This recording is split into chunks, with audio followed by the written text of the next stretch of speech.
Praise God. God bless ating lahat. Malakas ang palakpak sa ating Diyos ng buhay. Praise the Lord. Hallelujah. Kaya manalangin ang banal. Maraming salamat po muli sa kapag ito. Salamat po at muli mo kaming binipon sa kapag ito sa bahay sa bang ito upang kayo aming paragalan, pagpulihan at tagilain sa aming mga buhay. Kaya niyo po sa hapong ito, patuloy na namin po sa iyong saganang pagpapala sa bawat isa sa amin, spiritual, financial, physical, emotional blessing.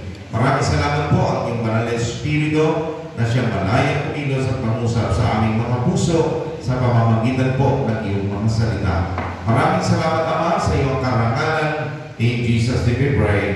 Amen and amen. Sa malakas sa palakpak ang ating Diyos ng buhay. Nakakaupo lang tayo. Praise God. Yan. Ako po yung sa nagpapasalamat sa kabutihan na ginagawa ng ating Panginoon Diyos. Dahil po itong week na ito ay unti-unti po nakakaranas po kami muli ng sa aming pong grupo bilang MC po ng Bayan sa Rafael. Tinatawag po ako nung nakaraan tatlo sa aming group chat.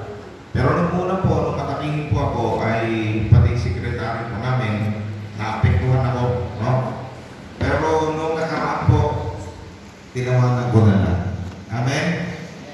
Ako po'y natatawa na lang at sabi ko, sa ginagawa ninyo, sa ginagawa nila, sila pa ang mapapahiya. Amen?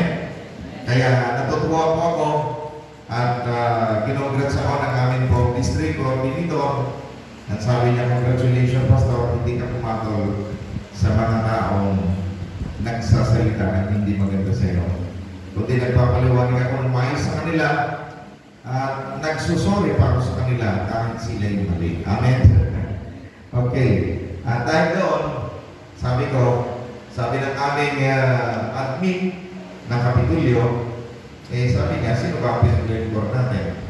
Di ba ang Diyos? At pangalawa, ang gobernador. Amen? Hindi naman sila. Kaya, hayaan mo sila. Amen po ba? Praise God. Kasi maraming na pong sumuko na MC, no? At salamat, naagapan namin yung isa, taga-angga. Tinawagan ko kahit hapon at siya po'y uling lumakas ang loob. Sabi niya, lumakas ang loob ko sa iyo, ha? Sabi ko si Lord yan. Amen? Yan, hindi yan ako si God yan. Kaya mga kapatid, salamat sa kabutihan ng Diyos at naging maganda po ang report na ngayon sa amin itong week na ito, no?